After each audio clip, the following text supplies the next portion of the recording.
It's the Benz Brunani womanist. Baby boys, baby girls, you need to hear this. Sit down, receive this realness. Make sure your cup's ready for the tea. We are go sip it, yo. Hot time scrolling for your long shorts. You might learn something you never know. Kelechi fine, and she's one of a kind. Don't say you're mine, say you're mine.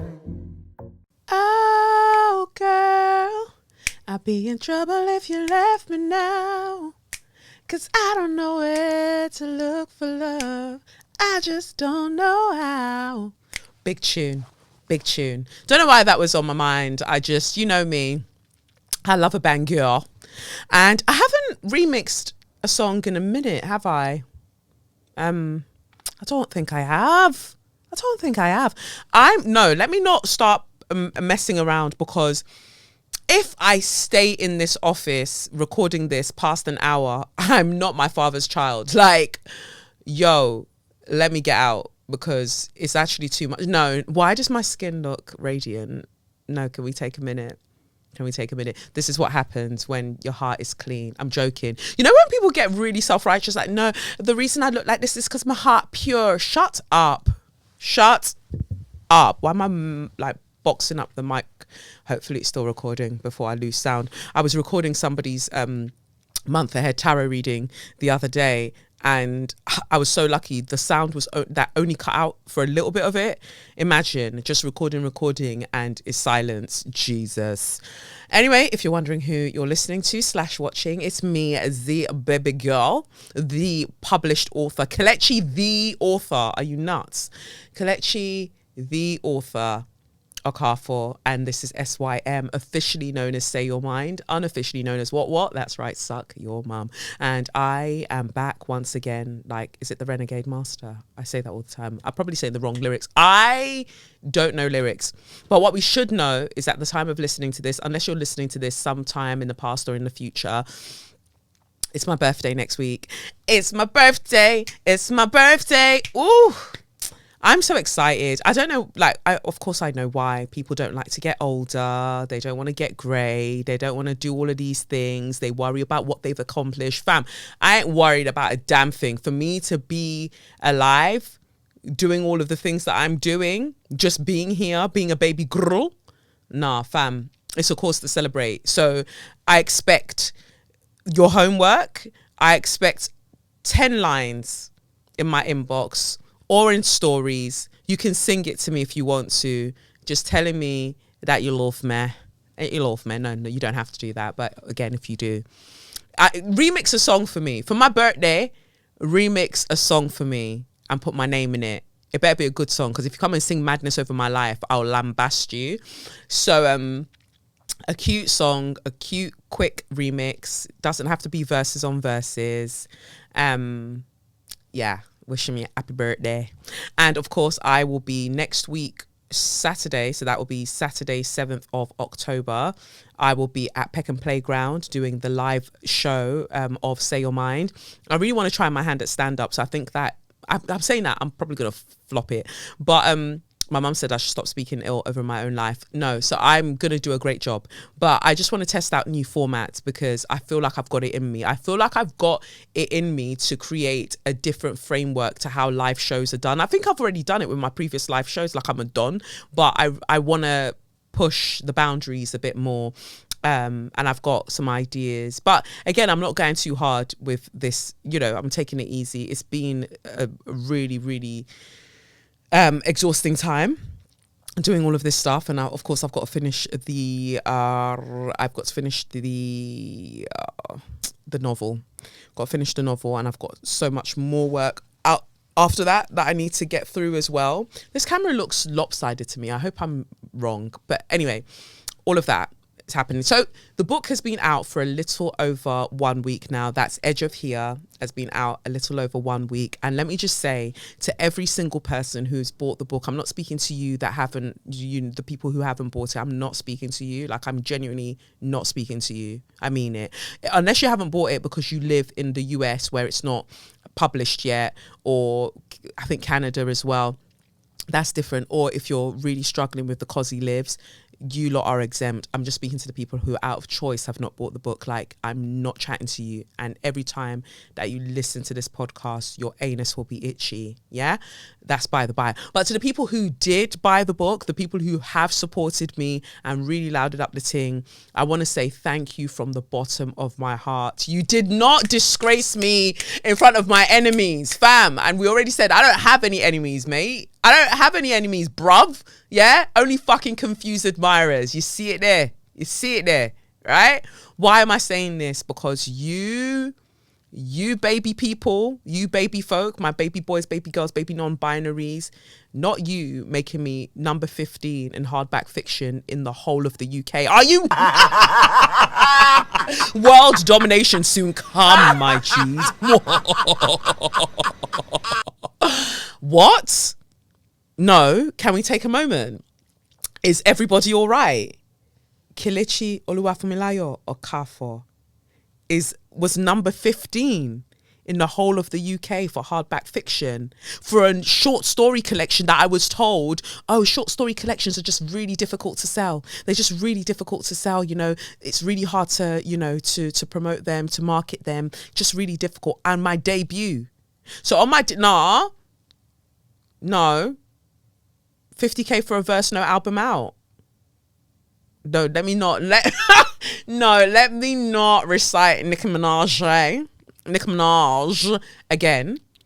But no, on a serious vibe, on my debut with a short story collection, all the things that you said, like, oh, it's just like, nobody can cross it.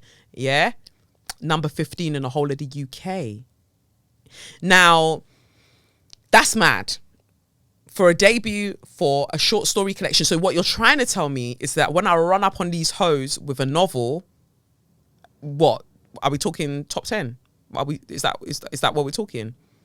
Is that the hardest that we're talking? That we're going into the top 10? Is that what we're doing? Is that where we want to find ourselves? Mad. And I don't know about you, but it ain't over. I'm still here. That was the first week. And this is why, again, I want to stress how it's so important.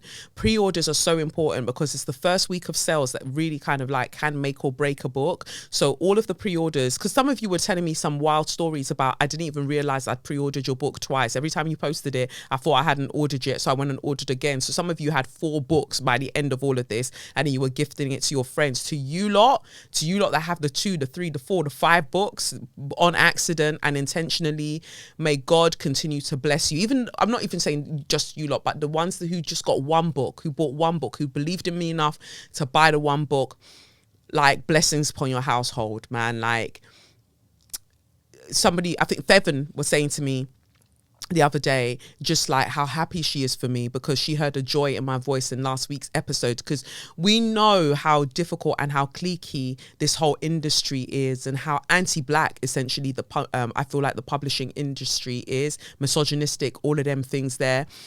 And so to cut through in a way that I cut through, it can only be God. So I'm really, really thankful. I'm going to be transparent. Right, I was a bit annoyed in myself, like not in myself, like, and I'm saying this because I want you to have a kind of insight into my mindset. So when I heard, oh, number 15 in the whole of the UK for hardback fiction, like that's mad for a debut and it's mad for a short story collection, like to bust through in that way. I was like, so I didn't make the top 10. What? And I had to check myself. I was just like, girl, the Delulu, Jesus Christ. And the only reason I thought that is because the top 10 bestsellers are the ones that get to officially be called Sunday Times bestsellers. And I had to check myself and be like, girl, be fucking for real. Not because it's unattainable, because maybe other people have done it, like kudos to them. Not because it's unattainable, but it's because, like, pace yourself. Fucking hell. Like, Kelechi, pace yourself. Like, this is amazing news. Like, sit in the amazingness rather than worrying about the next thing or thinking about the next thing. And again, this is why I'm going to say it again. You know, I have to say it at least once in every episode. this is why I'm so glad that I went to the ayahuasca retreat, that I went away to Peru, because so many thoughts that I would have just let fly in my head, I had to what it's done is that the thoughts haven't gone away. I'm just more kind of aware when the thoughts come up, and I'm just like, come on, be easier on yourself. Like, this is a fucking incredible achievement. There was just that little voice that was just like, oh, it's not even a little voice. It was more of a loud voice, because the little voice is lovely to me. It's more of the loud voice that was just like, oh, but so if you just sold this number more, a few thousand more, right, you would be in the top 10. Look at that. And what I will say is that, like, there was an aspect to me that was just like, so I got, that's number 15, yeah, without any outdoor marketing on the publicity side. So if I was invested in on the publicity side with outdoor marketing and not just certain other things, where would I be? Because sometimes I feel like you have to really trick people. Like, and this is me being purely transparent, because these are things that have played on my mind, right? Purely being transparent here. Like, you have to trick people. If you want a scene, you have to create the scene. Couple posters here and there. If you lot invest it in black authors, yeah, you set them up in a way where white people walk past, like general readers walk past, lots of black people who otherwise don't know these people are out, will see it and be like, rah, that's mad. Like, I want a bit of that. Like, I want to read that. Like, what's it saying? Because not every day online, because people actually live lives outside, right? So I just thought that's number 15 with no hard body marketing.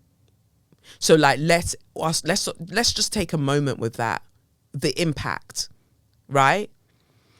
And I say the impact, but what I'm really like, without you lot, I really would not have done it. Like, in the first week to have, like, and as is the case with a lot of books, after that first week, obviously the sales, then, you know, this is why I was saying to you, like, the pre-orders are important, because it's like a chunk of sales, boom, in the first week. After that, people will be buying it bit by bit by bit. But I'm not speaking that over my life. Everybody will be buying, and they'll be buying in their droves. The number of people that there are in this country, like, let's be fucking for real. Like, everybody get to buy in. When it comes to Christmas, everybody on your Christmas list must receive Edge of Here. There's no reason for them to receive anything else. Socks for what? Be barefoot out on road reading Edge of Here, yeah? Wrap the cover around your foot, yeah? No need for any other present. No need. I don't want to hear it. I do not want to hear it.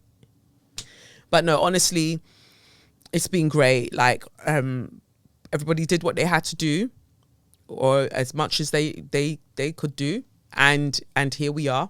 And, you know, there are things that I will sit with.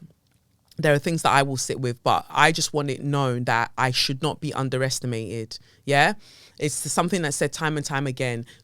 Like, I really don't like being underestimated, and then have it explained to me as if it's just the norm, that it's not just you being underestimated. It's just the thing. Like, don't underestimate me, please. If I say that something's going to be a particular way, I know that it's going to be that way. So let's just trust Kelechi sometimes, is what I'm saying. But I'm still taking it in, you know. I'm very much still taking it in, and it's weird. It's weird to be an author. It's like weird seeing people and like, can you sign my book? It's really weird. But I just wanted to say thank you again. Thank you from the bottom of my heart. Thank you for supporting me. Please, I ask that you continue. I don't tend to like to ask for things, but please continue to support. I'm still not talking to the rest of you lot, just so you know. And yeah, Saturday, 7th of October will be the Say Your Mind live show in at PECKHAM, part of the PECKHAM Playground Comedy Festival will be part of that. But before that, Saturday, 30th of September. Did I say October? I hope I said October, because I feel like I said April. Saturday, 30th of September. So that's this Saturday if you're listening on a Monday, Tuesday. Met this girl on Monday. Whoo! Took her for a drink on Tuesday. We were making love by Wednesday. And on Thursday and Friday and Saturday, we saw Kelechi on Saturday. Don't ask me. Don't ask me. Don't ask me. I used all my lyrics for the book. Don't ask me for anything else. Yeah. Saturday, 30th of September, I will be at Africa Rights Festival. Yeah. I'm the headliner. And so I will be doing a reading from one of the stories in EdgeOfHere, accompanied by the Yahil Kamara Onono. I can't wait. I just think he's such a baby boy, sick musician. And so having that accompaniment while I'm singing, oh, that's a dream. Oh, that needs to happen. No, while I'm reading EdgeOfHere, that's going to be a mood. And that's going to be at the British Library in King's Cross. So those of you who want to come in from other areas of the UK, you can just get a train in, watch the show, get back on your train, and the prices are really good as well for the British Library for Africa Rights. I think the tickets are between £5 to £10. So please, if you can come through to that event. And I mean, I don't have anything to do afterwards, so I'll be signing some books as well. Saturday 30th of September, and that's the day before Nigerian independence in inverted commas. So yeah, I think that those are all my announcements, if I'm not mistaken.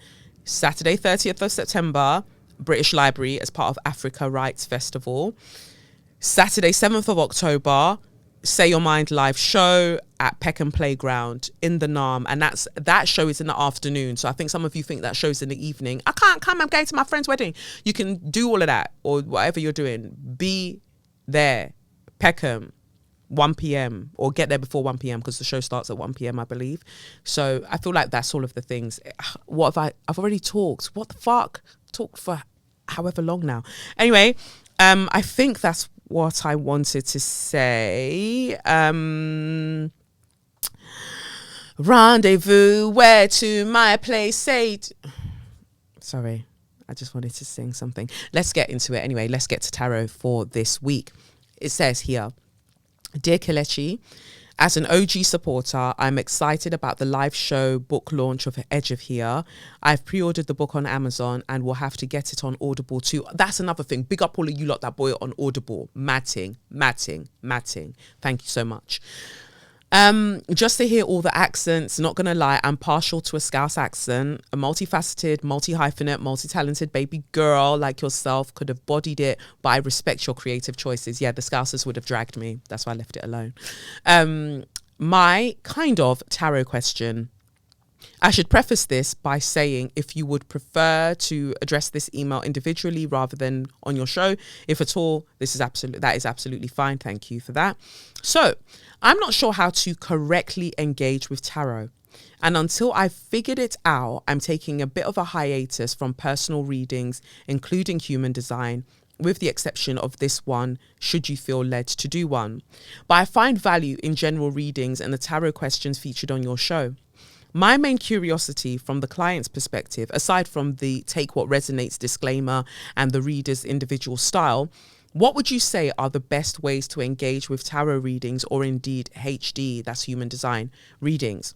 For context, I've probably sought readings from everyone you've ever recommended on your podcast, and while I've never had a bad experience, I can say that I often have no idea what to do with the information I receive, regardless of whether they resonate. If readings resonate but don't materialize, does that mean they didn't resonate and I just thought they did? Even when I follow the guidance, assuming I've even understood it correctly, the outcome doesn't yield the desired or predicted result. You could argue that the predicted/desired outcomes haven't yet manifested because of timelines, but my life thus far is giving Israelite journey. Some things perhaps were intended to take 40 days and not 40 years. At a certain point, delay might as well be denial. I know I'm not the only one who feels this, and I think if anyone can hold space for these feelings as a tarot reader whilst also keeping it buck, it's you.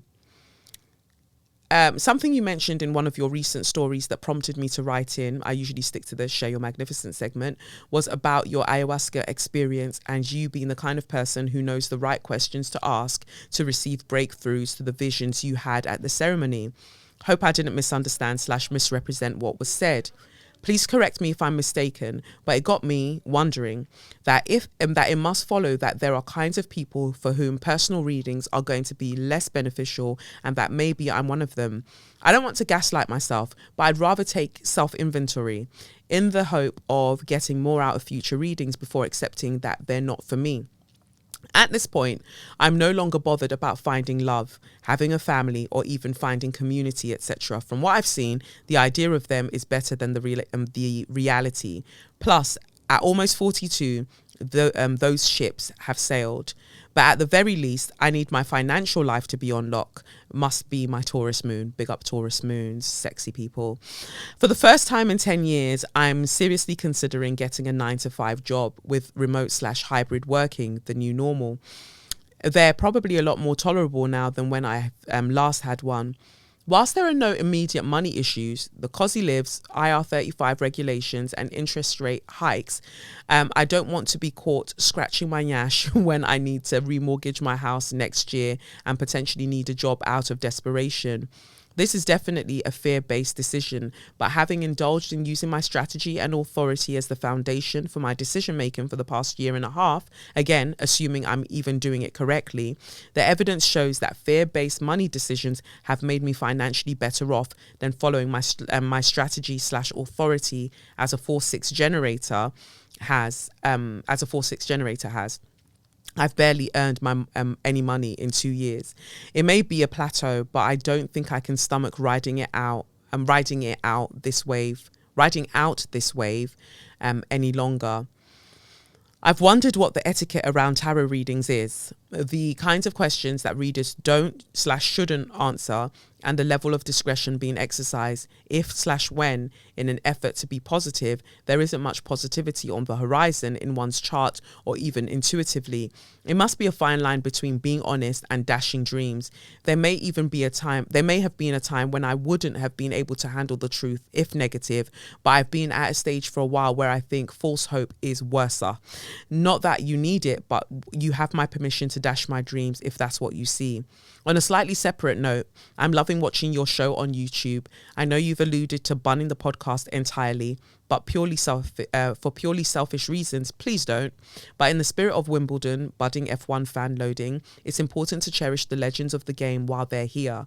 Had I known that the 2019's Wimbledon would be the last time I'd see Roger Federer at his best, with a Nadal semi-final and Djokovic final, I would have relished it more. Don't get me started on Serena, and it irks my soul when Venus consistently loses in the early rounds of tournaments. Thank you for sending your birth chart through. Woo, baby. It's so funny that you write this. Not funny, well, it's funny, haha, but then not funny, haha, right? My thing is, there's always hope, right? And I'm not saying that just in a woo-woo sense. I'm saying that as somebody that's fucking been through the trenches, mate. And I think that it's a miracle that I don't go, like, you sometimes you really have to sit in the knowledge that you existing right now with the capacity that you have to love is a fucking miracle. Yeah. And that's what I see for myself. It is a miracle that I'm here, because there are so many things that should have fucked me over and I shouldn't be here.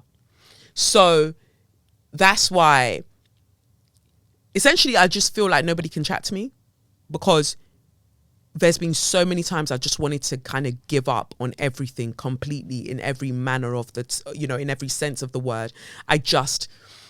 Like, this world sometimes just feels like a very sad place, but I had to keep holding on, right? So even you given the example of like having not worked or earned in the same way for the last 2 years. But remember 2018, 2019. So 2018 thereabouts had the miscarriage. That was around the time also had my book proposal out to write something, or working on the book proposal, then had the book proposal out in 2019. And I don't know if I told the story at which show I told the story at, or if you even all remember, but there was a point where my mum had to come with me and sit in a hotel with Lev while I was going to different publishers for them to pitch to me. So that's why it was irritating when I got to, I think, a couple of the publishers, and they were like, oh, sorry, it's this time of year, the marketing team aren't really here to kind of tell you what they would do, but rare. But, you know, it was just giving haphazard. It was just giving low vibrational play. Meanwhile, I'm there paying hundreds of pounds for this hotel so my mum can be there to watch my baby, my fresh baby, like still pom-pom juice on his head, like fresh, like watching him while I'm going from meeting to meeting. And then to do all of that, and then the offers that I was given, I was thinking, you think I'm a fucking dickhead? Like, it's been rough. It has been rough. And I'm saying that to you as a 3.5 generator. It has been rough. And I've got the 360 channel in my human design chart active. So I can get into deep states of melancholy. Like, just like, what is the fucking point of all of this? This is some bullshit.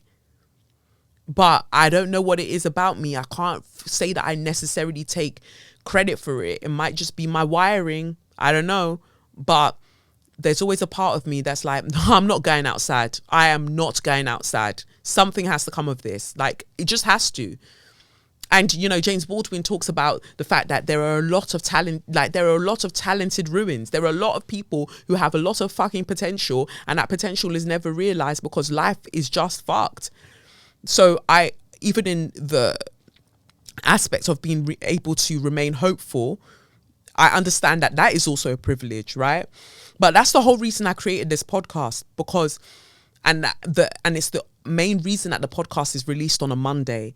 If you remember, my OG listeners, when I was coming up with the structure of the show, I said I need the podcast to come out on a Monday because I'm tired of people going, oh, Monday tomorrow.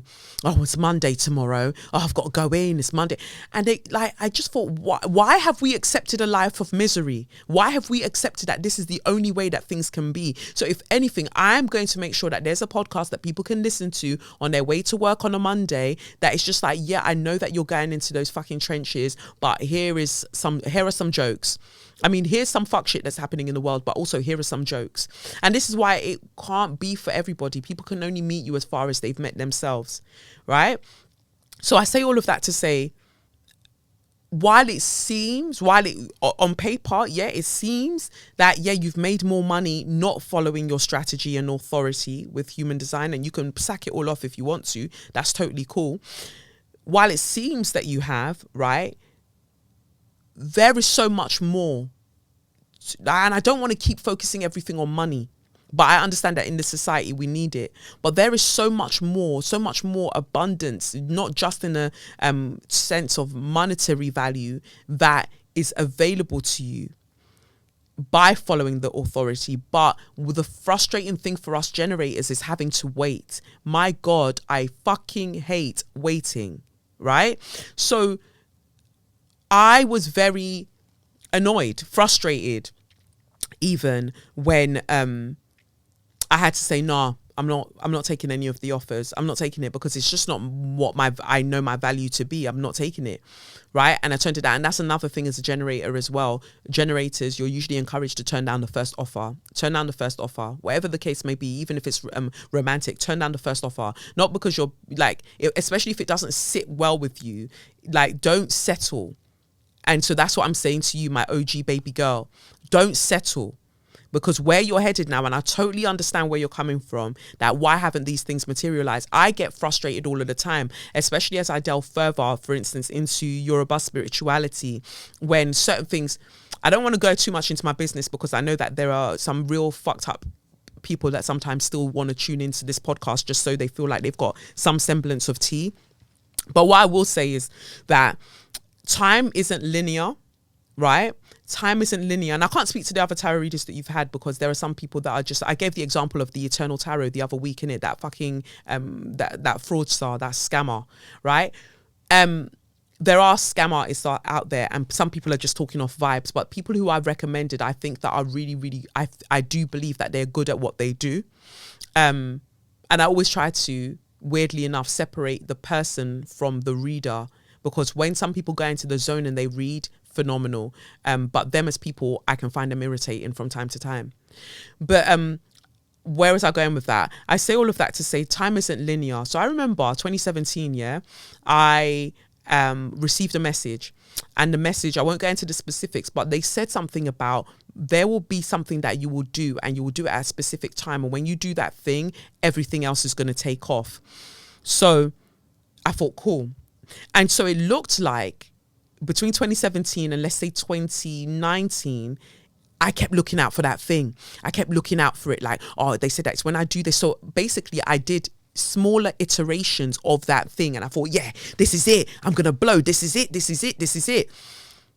Until it happened without me realizing. I can't tell you, because I did so many of the thing that they said I would need to do that I would take off. I can't tell you the specific one of that thing that it was, that I might not even have done it yet. Imagine, I might not even still have done it yet because I've done so much of that particular thing. But they were very specific in that you're going to do this thing. And then when you do it, like you're going clear, like you're just going clear, simple. And I kept getting really impatient. There are other things that I've been told over the years, and I get mad impatient because like, why hasn't it happened yet? Then I have to understand that how, and it's similar to how I wrote The Watchers. The spiritual forces that help us, that they see way more than we do. They see like all the timelines literally at the same time, like all the time. So they're telling us the optimal timeline and what it takes to get on that optimal timeline. But sometimes we have to wait for something to shift in the world that's going to take us to that. So the reason I'm saying all of that is because 2017, I received that message, but then what I didn't plan for was 2020. It's only when 2020 happened that then I'm making my post-run videos and I'm talking, that then led to even more opportunities that allowed me to do more of the thing that they said I would be doing, because before 2020, I wasn't doing as much of the thing. So any single time that I would do the thing prior to 2020, I was like, this must be it, until we go past 2020 and I'm doing so much and I'm just like, I couldn't tell you which one, couldn't. But here I am, right? Following my strategy, following my authority. If the thing doesn't excite me, I'm not doing it. I'm turning down the first offer. I'm going to turn down the second offer, likely too, until we get to an offer that feels like it works for me, because you have to just not be scared to not have that thing. When you're not scared, because especially as generators, it's so important to not put the spirit of desperation or the energy of desperation on anything, because the thing that we focus on as generators is what we amplify, right?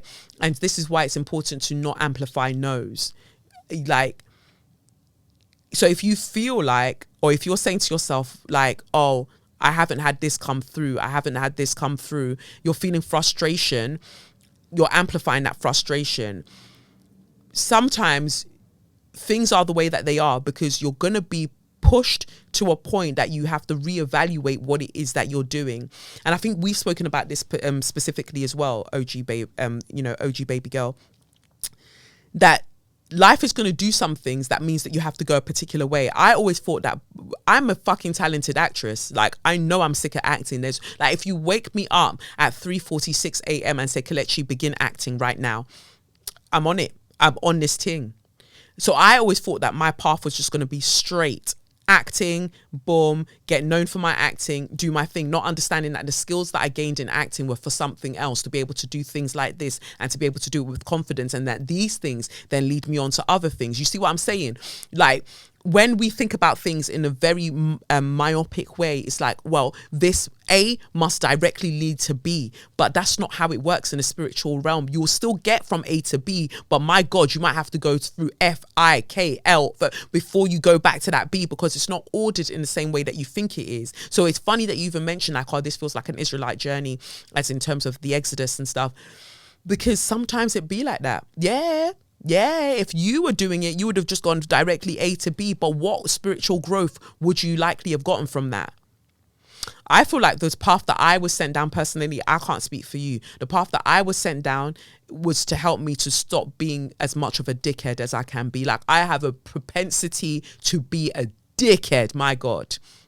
Like, sometimes when the spirit of dickheadedom wants to carry me, I have to laugh at myself, because I'm just like, if people knew if people knew the options that I had available to me in this moment of how I could behave, they would respect my clout a lot more. Of course, I have a lot of respect anyway, but yeah, I just say that because I feel like it's important. So I'm not necessarily telling you what to do. I totally empathize with your feelings right now, because I've been there so many times before, and I've just felt like everybody must be fucking lying, especially when I had the miscarriage, right? That's when that really tested my faith. I thought, you fucking liars, about all will be well, everything is well, yet here I am clinging to the fucking floor of the hospital, you know, like thinking I'm gonna die, and I'm bleeding every which way, but you told me, you know, all will be well. Fuck you. And lo and behold, here I am. All is welling. All is welling. But and I'm not saying, because I'm always very careful about, like, oh, so there's a reason for everything. No, all I know is that very shit experience meant that I understood, or gave me an opportunity. I don't even know how to phrase it, but I had then the experience that I had that let me know what other people are going through when they have experiences within healthcare. And so it informed how I was then able to channel my energy and advocate for certain things that I might not have been able to advocate for because I hadn't experienced it in that way. Do you see what I'm saying? So some things are just shit. There's no explanation, no rhyme or reason. Some things are just shit. But I'm just giving you personal examples from my life of times when I've just been absolutely on my fucking knees. Yo, like, what is even any of this? But I just chose radical honesty. You know, I jump on this podcast regardless of what people think and the awards that here and there that people may win. And of course, I've won a few. I do this, and it's not going to be for everybody, but it wasn't meant to be. You know, it's meant to be for the people who need it, and you're one of those people who need it. And I'm just saying to you, like, please, like, baby girl, like, hang in there. Please follow your strategy and authority. I say that from a very, very real place, because I feel like when we come out of following what we need to follow for the sake of letting our mind rule the conversation and the dynamic, it takes us elsewhere. And when it comes to, so there are some things that just might not ever show up, like in terms of how people read things, because they're reading maybe from a specific timeline based on the actions that you've taken at that specific time. You might choose to take different actions. You head off on a different timeline. Maybe, I'm not saying that, or they're just not good readers, but I hope that the people I've recommended did what they needed to do. So yeah, also with saying that, when it comes to ayahuasca, when it comes to all of those things, because I've been on this kind of spiritual journey for a while now, for a number of years, I'm very good at tuning out what I know is not for me. And I have to check, is it not for me, or am I being defensive? Like, I don't want it to be for me. Yeah. But more time, I can watch a general reading. Like, let me tell you, there are 2 readers that I watch on YouTube for their pick a pile readings. And for me, it always hits, because I know the exact pile that I need to pick for the question that I'm asking. And it just works for me. Now, not every single thing that they're saying verbatim will be for me, but I already know what I'm listening out for. And I'm not listening with my ears, I'm listening with my heart. So that's what I'm encouraging you to consider. Like, listen with your heart to things. And 42 is nothing. I'm really sorry. Like, 42. Oh, you should see the cards that are coming out for you. So funny. 42 is nothing. There are people who can fall in love with me at 55. I'm sorry. Like, people can fall in love with me at 49. Look at me. I'm using other people as examples that they're falling in love with me. No, I'm saying all of that in jest. Disclaimer. But what I'm saying is, like, literally, love can find you at any time. And you have to be open to letting life do what life is doing. Because, like, I had an experience a little while ago, quite recently, where I just chose a random day to do something, and something happened, and I was just like, see, if I try to plan that, it would not have happened that way. Like, it just would not have. It just would not have. Yet everything fell into place, and I felt like that again for me was a sign from God that, like, just let me do what I do and don't micromanage me, baby girl. Like, I've got this. And just keep following what calls to you when you're like, oh, I just feel like I randomly want to go and do this thing. Don't try and rush anything. Don't try and force time. Don't force time, and don't fall out of strategy, because you don't know the multitude of other things that you could be opening yourself up to, basically, is what I'm saying. I've really talked. I said I wanted to be out of here, and here I am talking like a waste man. The cards that come out for you are really interesting. Let me see if I will just switch cameras. Okay, so the first card we got for you is the Five of Pentacles. So it really speaks to what you were describing in your email. Five of Pentacles is a fear of lack. It's a scarcity mindset, which you mentioned yourself. And these cards are just coming out as, you know, I'm shuffling. And then we've got the Four of Pentacles that follows that as well, which says that as a result, because I'm reading it in order, as a result of this scarcity mindset and feeling that you've been left out and you've been forgotten, or you're an afterthought in the universe, then we've got the Four of Pentacles, where you're then holding on to everything in such a tight way. But the more you tightly hold on to something, the harder it becomes to let more in. Like, life is literally about give and take and reciprocity.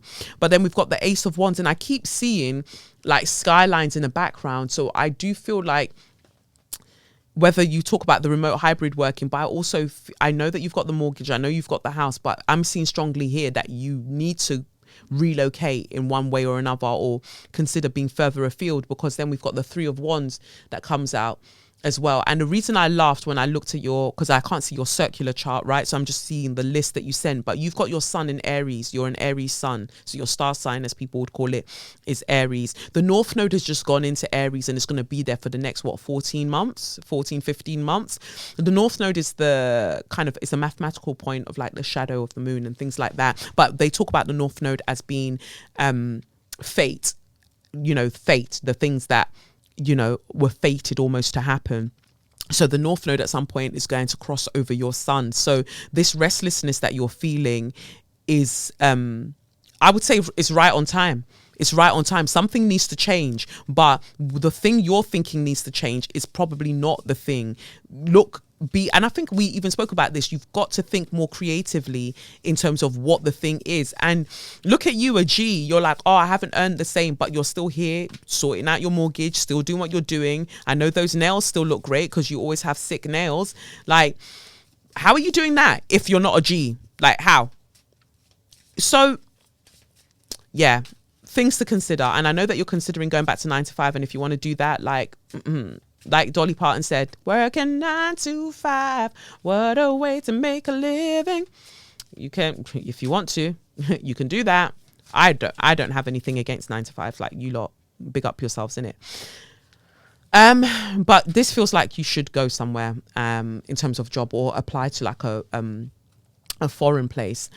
The card that you've got from the I always say that, from the Dickhead in Recovery affirmation card deck is to cuss or not to cuss. That is the question. I am responsible for the answer. And you are responsible for the answer. Like, from how I'm seeing it, I'm just grabbing the Art Divination deck by Speech DeBell and Alicia Brown. What I'm getting is a lot of frustration, and I understand the frustration that you feel. I'm not trying to talk it away, and I hope you understand that I'm not, trying to talk it away. I just, from what I'm seeing here, clearly you need to go. And Aries is a fire sign, and the Ace of Wands and the Three of Wands speak to fire, and they're saying like, it's time to go, baby girl. It's time to go elsewhere. Consider elsewhere. Divinity is the card that you get from the Art Divination deck.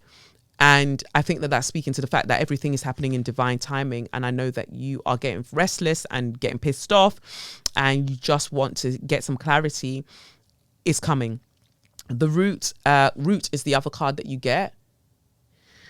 and it says the spirit never lies. And I love that, because you're being patterned. You're like, you can dash my dreams. Why would I do that? Why would I dash your dreams? Like, I'm not in a position, I'm only human, I'm not in a position to dash anybody's dreams. I read things constructively. I'll never ever lie about a reading. I'm not going to gas anybody up. I'm not going to tell you what I don't see. And sometimes people really try to get you to do that in a reading. But like, you know, and I've had some very challenging readings where it's like, oh, I want to have a child with this person. And then what I'm seeing in the cards is like, baby, you shouldn't be with this person. I don't, but I've got to find a way to phrase that in a way like, I'm not telling you what to do, but I just feel like there is better for you, right? And then you get pushback, and then people will even push back to the extent that they get upset and they go and tell other people that they've been introduced to through you that, oh, well, you know, I didn't feel this way, and I didn't think that the reading was correct for me. And people will be like that, you know, when you're giving them challenge. So I don't play. I'll tell you what I see. And if I see goodness for you, then that's exactly what I'm going to tell you. But you've got to believe the goodness for your own life. That's sometimes the challenge, believing that what has been said, you're deserving of it, and it will come to fruition in its own time. And certain shifts need to happen in life for the things that we're calling in to find us. That's what I believe. You've got number 23 here from the Wisdom of the Oracle deck, 235. Conflict. 5 is the first number that we got in the card that you got, 5 of Pentacles. So yeah, and it's then I'm seeing this dove with the olive branch in its I was going to say in its paw. Fucking hell, Kelechi biology. So seeing this this dove with the olive branch, and then this egg of peace, again talking about new things on the horizon. Just moving this microphone. New things on the horizon for you. New beginnings, all of that. And we saw the dove in the Bible after there was the flood, right? Imagine how Noah and all of them man felt. Imagine Noah's building the ark, right?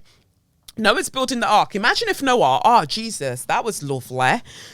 Imagine Noah's building the ark, and he's gotten this message like, fam, get them 2x2 timber things, or 4x5, whatever them, get some timber, baby, and start putting this ark together.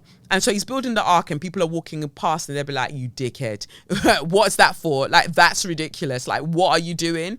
But imagine if Noah's gotten that as a tarot reading, and Noah's like, well, why? I don't see any sign of rain. Like, why am I doing that? At this point, it just feels ridiculous. I just feel like I've been building this ark for fucking ages. I've sworn so much. Oh my God. And I know some of your children listen to this podcast. Sorry seems to be the hardest word.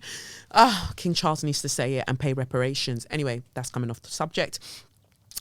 So everyone's laughing because he's building this ark. Like, you dickhead, no sign of rain, you're being wild, carrying on building the ark. At some point, I'm sure Noah must have gotten frustrated. Like, you're actually asking me to build this ark like I'm a prick, and people are walking by, and like my back aches. Like, this is long. Like, this is actually long. But sure enough, built the ark. It was right there. Then the rain started. Then it's a flood situation. Right? I'm just using that example loosely. I'm not trying to preach to anybody. I'm just saying loosely for the sake of my argument, right? And then he needs to know that it's safe to come back out. Is the land dry enough to come back out? And then waiting, and then finally you get the sign that it's okay to come back out. And oh, here's a rainbow for me, like deading everybody off and flooding them because I got vexed. That's not my God in like but anyway, God, I got vexed, flooded up the thing, and here's an olive branch. Sorry, XOXO, here's a rainbow. And so all of that happened. So I'm giving the example in the fact that in all of our lives, we're asked to build some kind of ark. In all of our lives, we're asked to build some kind of ark, and we don't know what we're building it for. And there comes a point where it gets really frustrating because we can't see any sign of any sort of, not necessarily flood, because I'm wanting to be very, very careful because people are literally experiencing that right now. But the idea that we're building for something in our lives that we will need buoyancy for, we will need shelter from when that thing happens, and we don't know why.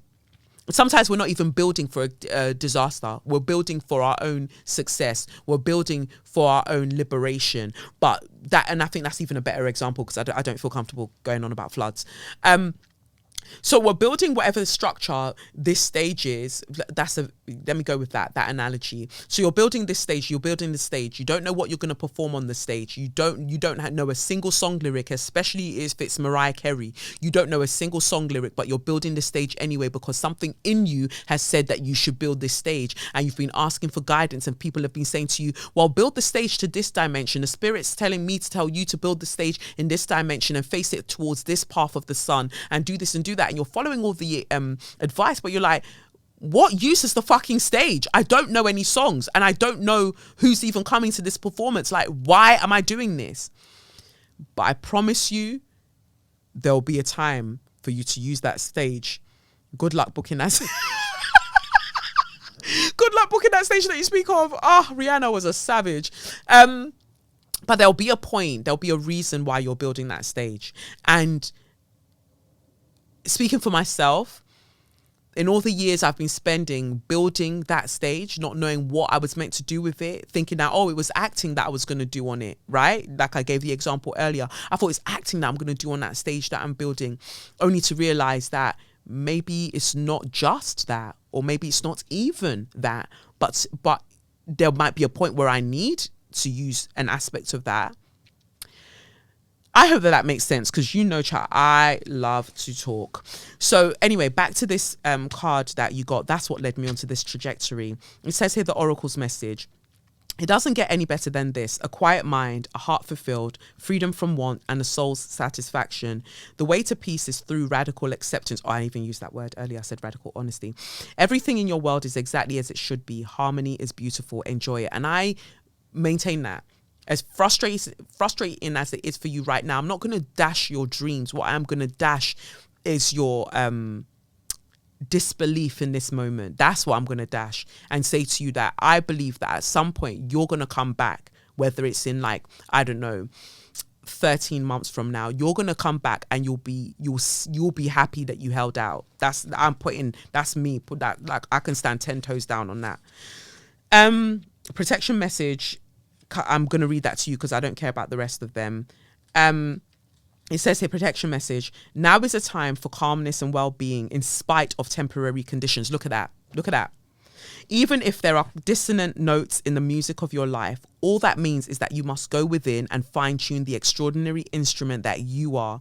Find harmony within yourself and don't look to the outer world to provide certainty. This too shall pass, and once again your life will be filled with beautiful music. And I was saying that to you in my long-winded way. I was saying that to you. Like, it's actually a good thing that you're like, I don't need any readings right now. I'm going to go inward and really take stock within myself. Do that, because there are people who get addicted to readings and they want to use that to chart the course of their life. I don't let anything chart my course for me. I'll take in what everybody said, and what resonates with my heart, I'll move with that in mind, but I'm still going to do me, GC style. Yeah, I'm just going to do that. So I pray that helps. That was very, very long-winded. Definitely, I'm still the father. I'm still the, what time is it? Yeah, I'm still my father's child, because God, what am I doing? Let me just move through. But yeah, I pray that resonates, and thank you for sending that in. Anybody else, you want to send your letters in for tarot, send it to SYM@KelechiOkafor.com. You can join patreon.com/KelechiOkafor for some weekly tarot meditations that I do on there, as well as the Straw Society, where I do month ahead readings, and they're £33 a month for the Straw Society tier.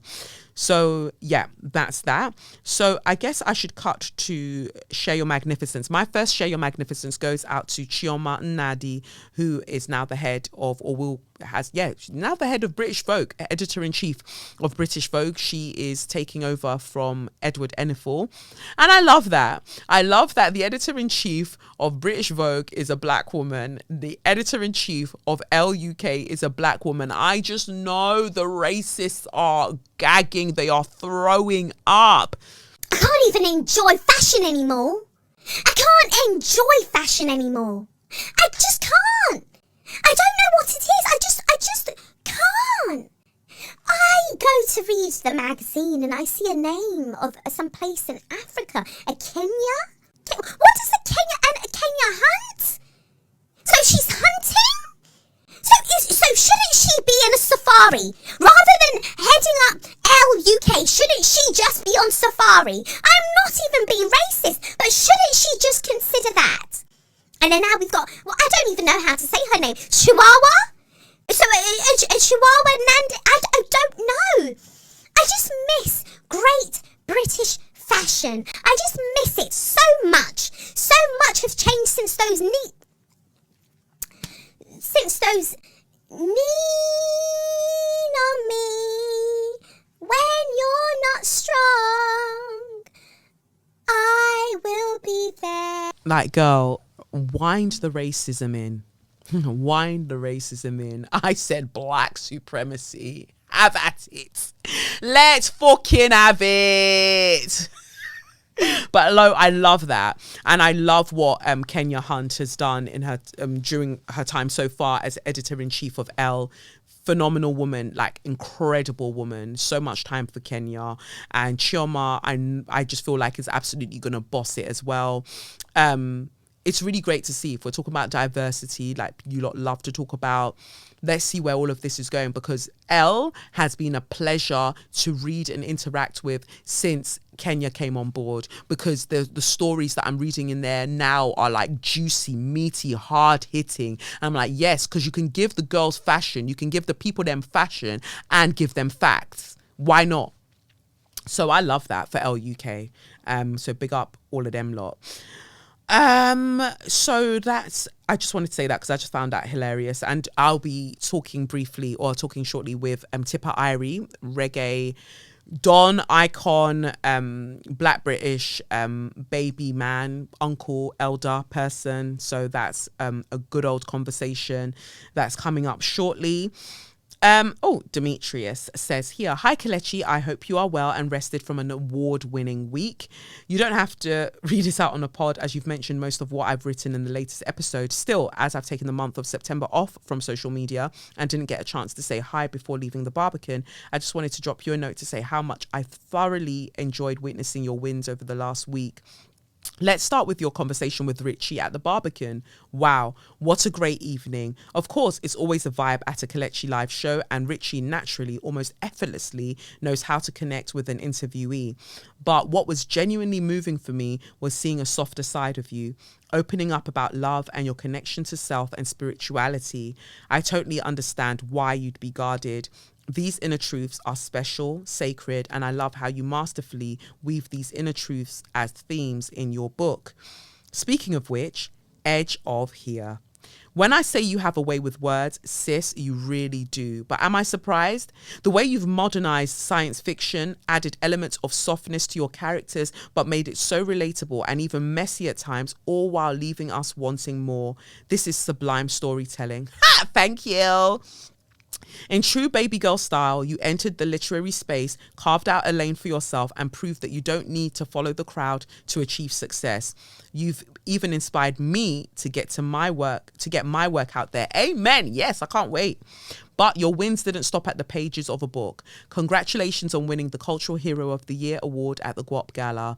We got the message, fell into formation to vote, and it was great to see you finally win this award in front of your creative peers and enemies. Spirit definitely has a way of delivering blessings right on time. You hear that, OG baby girl? And may I say, as always, you absolutely bodied that fit. Thank you. I seem to have upset a police officer on a burner account because they kept commenting on my page on Instagram going, what the fuck are you wearing? You look ridiculous. Da, da, da, da, da. And I was like, look, you go and take it up with Suella. Leave me alone. And last and very much least, to that jiving Jankro journo who said, but you're not even a household name, you can choke on your bitterness. I agree. With that said, wishing you, Kelechi, and your family all the continued success, blessings, and joy. See you in Peckham. Peace. Demetrius, a baby boy. Cannot wait to see you. Thank you so much. Can't wait to see you in Peckham. It's going to be a mood. It's going to be a vibe. I know that so many of you have sent me messages. What's this one? Hi Kelechi, I hope this message finds you right at the time you need it, as it's purely to express my thanks. I know people, especially fans, can come across as really creepy on the internet, so I try as much as possible to keep my interactions respectful and follow the rules. It's not lost on me the life-changing work that you're doing. That's not an exaggeration. It's truly life-changing. Thank you. Back in 2019 or so, I had an outburst at work which led me to my local GP for a therapist referral, and one of the remedies she gave me for immediate help was to listen to a podcast. I thought she was loopy, but my gosh, was she right. I started listening to SYM sometime near the end of the first year after a friend of mine bought products to gift to black women in his life, and you then shouted out my IG. Thank you for that. And I was glad that you decided to continue gifting us with your talents after the first year of SYM. I'm writing this at 11 a.m. from my townhouse in Accra that I now rent. It is filled with plants, a cat, I know how you feel about cats, and a 15-minute walk from Labadi Beach. Let me explain how I owe a lot of this to you. Wow. When I first started listening to the podcast, I wasn't able to articulate my struggles with the rat race of London. OG baby girl, are you listening? The insidious nature of racism, generational/cultural issues, late 20s, no husband, no baby, my faith and by extension my own identity. I'd never done that work before, but even just consuming 10% of a weekly episode, I was learning new terms, new coping mechanisms, and just sharing in the anger we all feel living in Babylon. I got into tarot too and started interrogating my belief systems. I started believing in my magic and ability, and so my confidence grew. I bought your affirmation cards, which somehow always told me what I needed to hear and made me remember facts about myself and my existence that I knew but were buried beneath the London struggle. You held alive and were talking and we're taking questions, and I asked about hopelessness in the UK and whether you would consider leaving. Your answer comforted me. The 100 Pennies Make a Pound episode with Kevin Morosky really opened my eyes. I'd never even considered self-employment. I worried about taxes, pensions, student loans, sick days, holidays, etc. But that episode made me start to think differently. Between 2020 and 2022, I hopped from 3 jobs and jumped £24,500 per annum in salary on top of what I was earning before, doing the exact thing that I wanted to do. I lost my job pre-COVID because they refused to make room for me to do this. They gave a healthy severance package, but it was just such a reminder to me that you can be the good black, but the pet to threat pipeline in white corporate, I love that, but the pet to threat pipeline in white corporate Britain is real. Yeah, 1 minute they love you and then the next minute you're the most wanted. I'd seen people receive promotions over the Christmas break after 9 months of service, and in 3 years they could not create a role for me and would rather I left. That was lesson number 1. Because of my family setup, Christmas can be a tough time for me, so I make sure to plan it to a T, just so I won't be alone. This saw me having my very first Dirty December in Accra. Even though I'm half Ghanaian with an ECOWAS, I'd never been before. I travelled 2 times prior in 2021, Wales, yes, it's technically travelling, lol, and Chania, Greece. Now, I usually get homesick because I like routine. I'm ready to come back home within a week, but every time I left London, UK, I got holiday blues before I was back. Just the thought of coming back made my stomach sink, but I brushed it off until I got to Ghana. I met some lovely ladies who had been in Ghana since November, and I asked them how they were managing such. Because of COVID, everyone was working from home. They didn't divulge that the home was home, like the motherland home. I then started telling anyone who would listen that I had the time of my life and would be moving to Ghana or anywhere but London for that matter. An intention I unknowingly put out into the universe. When I got back, I wrote down all the cities where I was acquainted with someone and wouldn't feel totally alone, and started looking for plans to get the fuck ASAP. In Jan, I got a message on LinkedIn about a role at Google, but I had just taken a new job back in September and I really liked it. However, my cousin encouraged me to just hear her out. When the recruiter started talking about 2 days working from home, I said, let me stop you there. I plan to have 5 days working from home because the office is not for me. Then she told me about another fully remote role she had, and it was work from anywhere. Long story short, I got that job with a 13k pay rise and decided then and there I'd move to Ghana for a year just to see if I like it. I didn't have significant savings or any plug on the Accra side. I don't speak the language. I don't even have solid family there. But somehow between February 2022 and August 2022, I had moved. As in, car sold, lease ended, phone and Wi-Fi contracts ended, moved. My rent was now £300 per month cheaper for a 3-bedroom townhouse over my London 1-bedroom open plan flat on the 2nd floor with no lift. Bills are non-existent, £50 for electric, £2 for water, and £2, lol.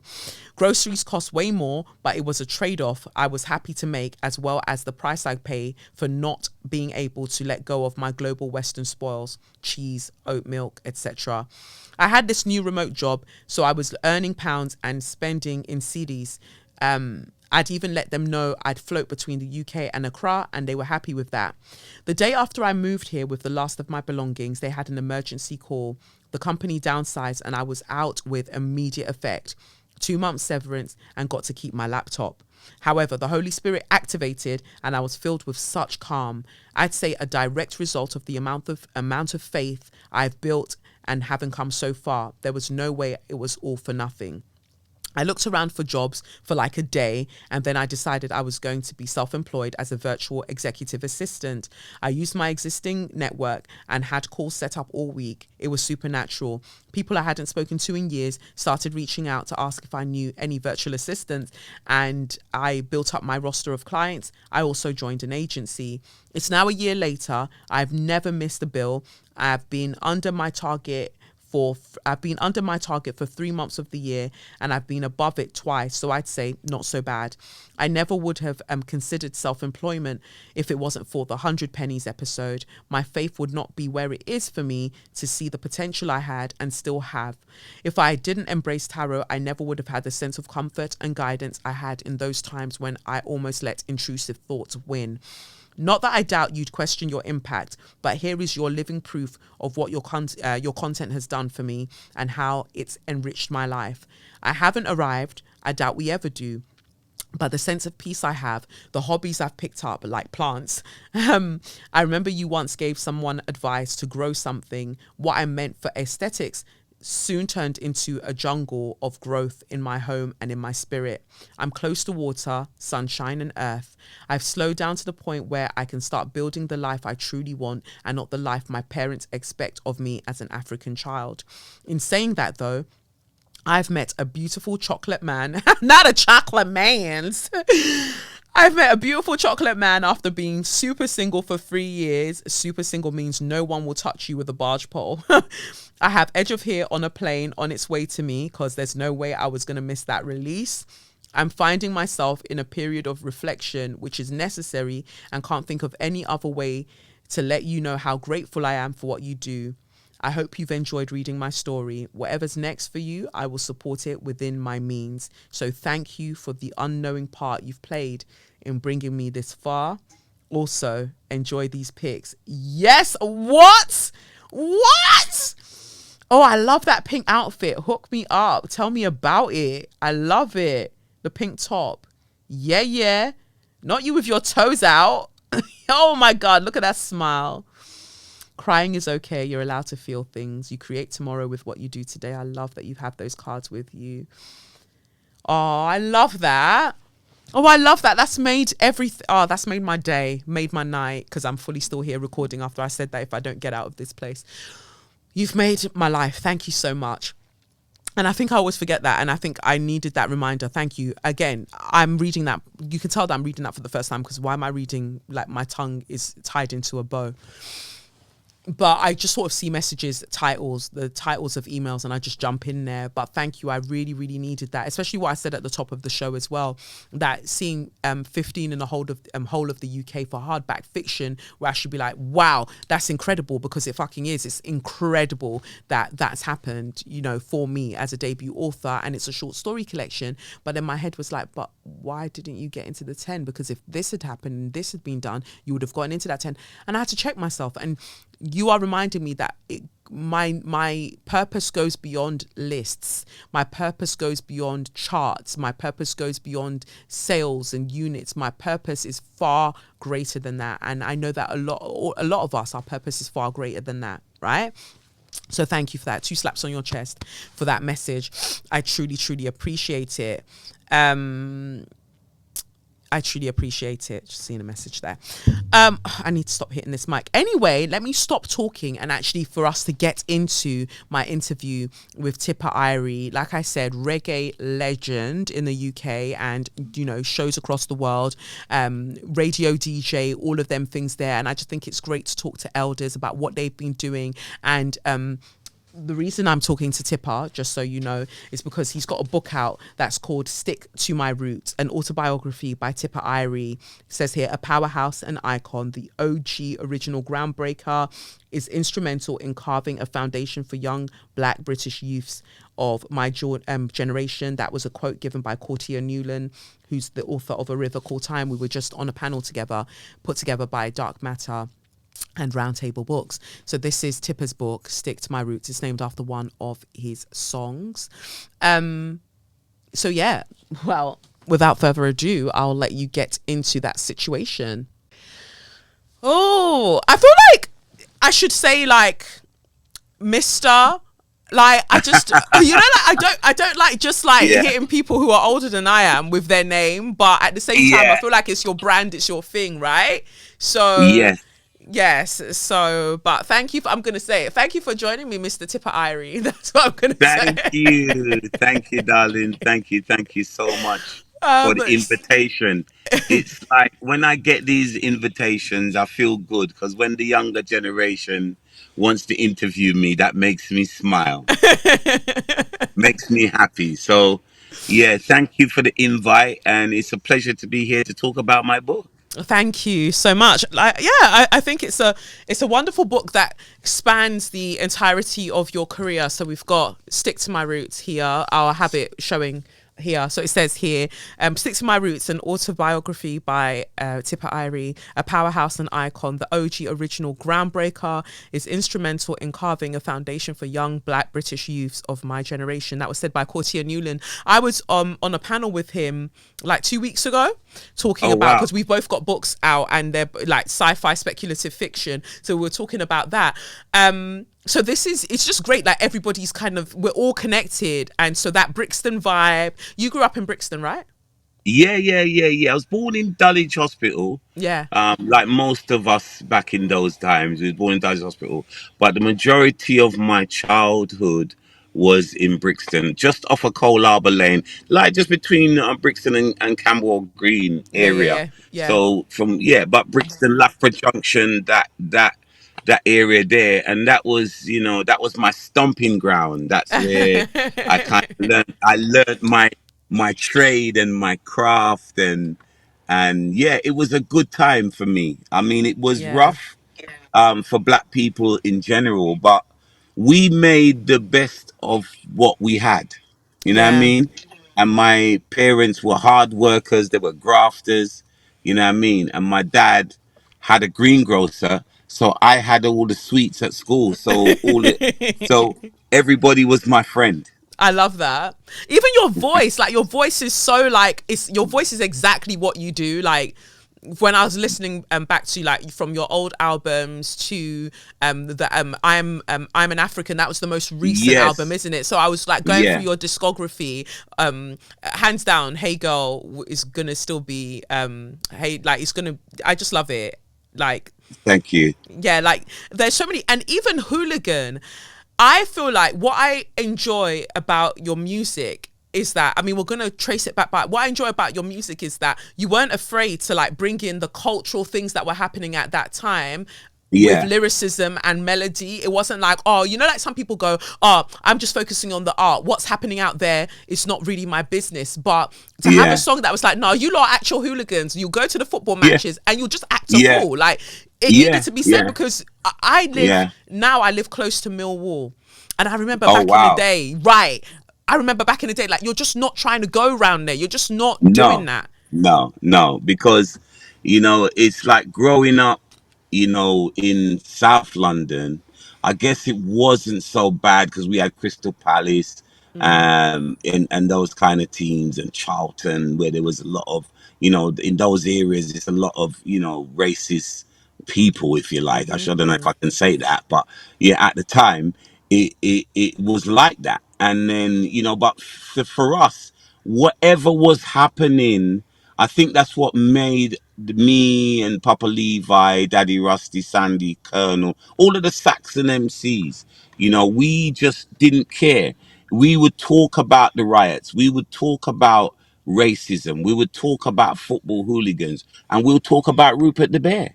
yeah, You know what I'm saying? exactly. Because we have So, range. It's not like we have to talk about one thing. Like, I can give you a song where I'm telling you that you're looking sexy, and at the same time, I can tell you that things are yeah. wild out here. Like, because we're multifaceted beings, we can talk about many Yeah. things.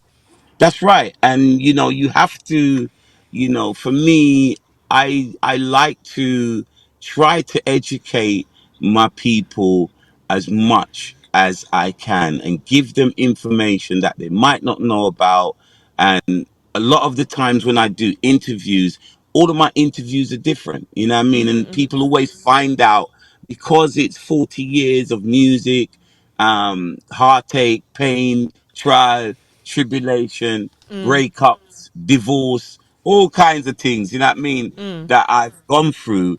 There's a lot for me to talk about. And then sometimes in certain interviews, I don't get the opportunity to cover the whole of it because it's just too much. It's a whole life. Like, I feel like we could do a whole Yeah. series based on your experiences alone. I feel like this, and for people who are watching on YouTube, like, you're not driving, like, you've parked up in case they're like, ah, Yes. Kelechi, what are you doing? So, like, you're parked up.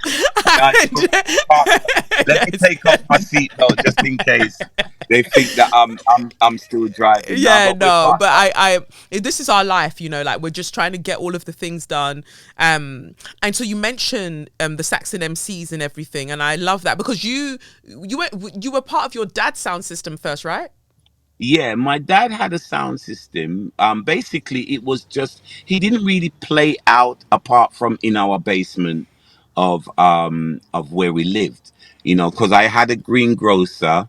My dad had a greengrocer, and which was on the ground floor, and we lived on the top floor on East Lake Road off of Cole Harbour Lane, and then in the basement there was two rooms, and my dad turned those rooms into shubin, blues dance. So one room, would be, the room where the amplifier was and the preamp and where the music would be played, and man would play card and ludi and domino and all of those things. And then the next room was where the speaker was, and that was the dancing room. So I kind of learnt my trade in the basement of our house, just practicing on my dad's sound systems. And then you make a sound system with your school friends. Yeah, I don't know if you remember Commander B. He was on Choice FM. yeah, yeah. Back in the day, me and him were very good friends. We went to the same school, so we had a sound system together called Tipograph. That's kind of where I kept the Tipper name from. And then yeah, we had a sound called Younger Frontline. And then my cousin was friends with a brother called Mikey Rennie. And Mikey Rennie, he just passed away about a year ago now, and he was the owner of Mikey Dread Sound. And Okay. then so I was with his sound for a while, and then he is actually the brother of Cecil Rennie, who owns King Tubby's sound. Okay. So Mikey brought me to his brother and said, "Yo, you need to listen to this. He's good. You should let him join the sound." So I linked up with King Tubby's, and I was with them for a little while with General Slater, and I was traveling up, learning my trade really with them on King Tubby's, and then I was doing talent competitions. I Yeah. started to enter them and started to win. And then one talent competition, Dennis Rowe and Lloyd Francis from Saxon, they were just poaching any artist that was good, basically. You know what I mean? So they came up to me and said, "Yo, you have to come and you got to come and DJ on our sound. We want you on our sound as well." So I said, "Okay, let me come and have a look." So I was rolling with Daddy Rusty at the time, who's was like my best friend. We used to roll everywhere together to the carnival, everything. And so I said, "Rusty, come man, let's go and look over there and see what this sound is saying." So when I went over there was a lot of talented people, Yeah. people like Papa Levi, Daddy Colonel was there, Maxi Priest, Roger Robin, all these talented people. So I thought, yeah, man, I like the vibes over there. Smiley Culture used to pass through, and Asher Senator. Yeah, and that's the one I saw. Like they had some heavy hitters, like as part of Saxon Yeah, Sounds. Like they had heavy hitters. But I'm glad that you mentioned Spiny Culture because that's the one that hit me. You know, like when I saw his yeah, name as part of like the thing. Like you lot were to me are like literally the OGs of like what we know now. So I think even the yeah, birth of pirate radio, I would say arguably the birth of pirate radio and all of them things are due to the ways that you all contributed to the culture, contributed to sound systems, and over time all of these things then grew and evolved and then became whatever, the things that we have now. But Smiley Culture, yeah, obviously we all know what happened with the police and everything. How yeah. are things like that for you as black men just trying to make your music, do your thing, observe, we're talking about, like it's 50 years of hip-hop this year and all of those things, and Britain had its definite thing and London had its definite thing, but that didn't mean that it was just it wasn't in a vacuum. You still had the establishments to contend with, and some people essentially got killed by the establishment. Yeah, I mean, for real. I mean, it's always that institutional racism thing that comes up, and we always have to face that. The gatekeepers are there, and they put those things in our way. You know what I mean? And unfortunately, it's been there because it's difficult for us as Black British because we're in Britain and we don't get the props that we deserve. You Yes. know what I mean? And you have a lot of you got a lot of people that does our craft and don't do it as good as us, and yet still they're getting all They the make bank. exposure and Yeah. getting and make bank. And then when we go to the Caribbean, it's difficult for us there also because they still see us as Black British. You're Yes. English boy. You know Yes. what I mean? Because they've been so brainwashed by colonialism and all of that lot. When they see me as a black person, but you're a black boy from England. Yeah, You're yeah, not yeah. Jamaican. And it might sound strange to some people, but that's how it is because I did something called Dancehall Thursday out there in Jamaica a while back, and it's hosted by Peter Metro and Major Mackerel.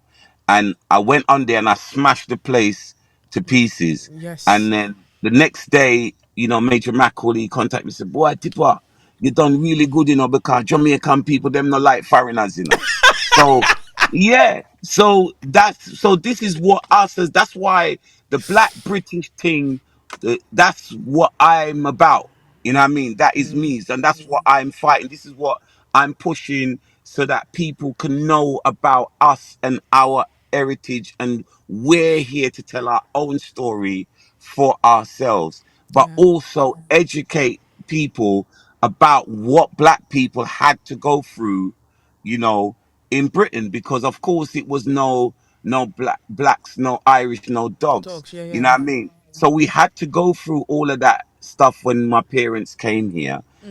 So we still have to like fight for our rights to To party, the party, if you like. literally, we just want to have small. And it's funny that you say "fight for our rights" to party because I feel like you had songs coming out like what 1986 or Yeah, like them times. That's the year that I was yeah, born, and I'm thinking about that, and I'm thinking yeah, about the new crossfires. Like literally, we're trying to have a yeah. party, and then racists are just doing what That's they're just right. and. That's right. And And it's so like it's a people testament that don't. you're here to tell this story because many people literally are not here. Yeah, that's right. And so we have to tell it. And it's a brethren of mine called Mark Wallace, you know what I mean? And Mark helped me to do this book. And when we spoke, we said that as much as telling my story, we still have to talk about the New Cross fire, talk Mm, about the Brixton riots, talk about the mongrels, mm. and all of these different things. Enoch Powell, Margaret Thatcher, Yeah, yeah, all yeah. these, and the other, some of the devils that were around at the time. You know what I mean? So, for me, it was important to put a lot of that stuff in the book and also feature people that have been in my life, like Ali Campbell, Maxi Priest, Mm, Janet Kay, Jumping Jack Frost, yeah. people that I've grown up with in my life and in my career. Yeah, no, it's so important. Jumping Jack Frost, he's wonderful. Like I chat to him a little bit, like he's wonderful, and it's great to be able to. Because for me, I don't like this thing that sometimes I see, not all the time, but when the younger generation or my generation are like, yeah, I'm the first to rah rah rah. You're not the first because there were people who have done it before. Like you, the only That's reason you could right. even do what you're doing is because somebody probably already did it before, but they got erased and they didn't get the accolades, they didn't get the recognition that they deserve from Yeah, doing the well, this things. very true because obviously I have to pay homage to people like you, Roy, Big Youth, Mm, Trinity, passed away recently, Dennis Al Capone, Tapazuki, all these guys, and then just after them you had Charlie Chaplin, Brigadier Jerry, Josie Wells, and then a little later down the MCs that I look up to are like Papa San, mm, Lieutenant Stitchy, Professor Nuts, all these guys. You know what I mean? And then in the UK, is people like Maccabee. It's like when you look at Maccabee's lyrical content, you know, it's just like it's incredible. yeah. It's not a joke. It's like the lyrics are just in so informative, so educational, so you know, so innovative, if that's a word. You know what I mean? That Innovative, you yes, know yes, yeah, yeah, and these people they're not getting the real props yeah, what they deserve, and unfortunately, it is what it is. This is yeah. not our place. But we're making a space, like we're taking up space. So I'm really grateful that people like yourselves took up space in order that like people like myself and other people could come along later on.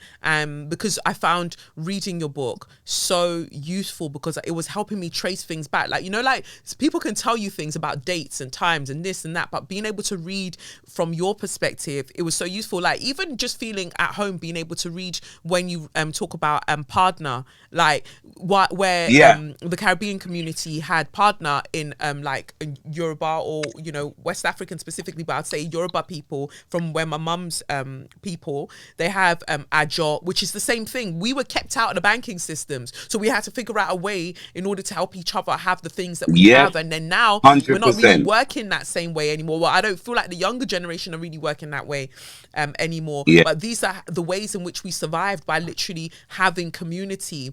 And so saying that, I'm then looking at like Notting Hill Carnival because that's just recently taken place.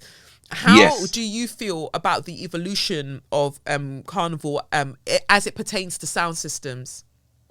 Well, for me, it's like, obviously it's changed with the police presence and how it's run, how it's organized. It was a lot more. I mean, obviously times change, Mm, but it was a lot more freer back in the day.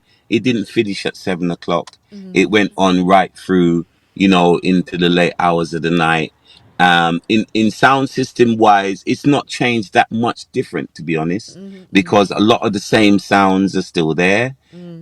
They might be playing differently because back in the day with Saxon was an MC sound. So Yeah. you had people like myself, Papa Levi, Sandy, Rusty, Colonel, Miss Irie, my little sister that passed away, Yes. and R.I.P. whole heap of other artists.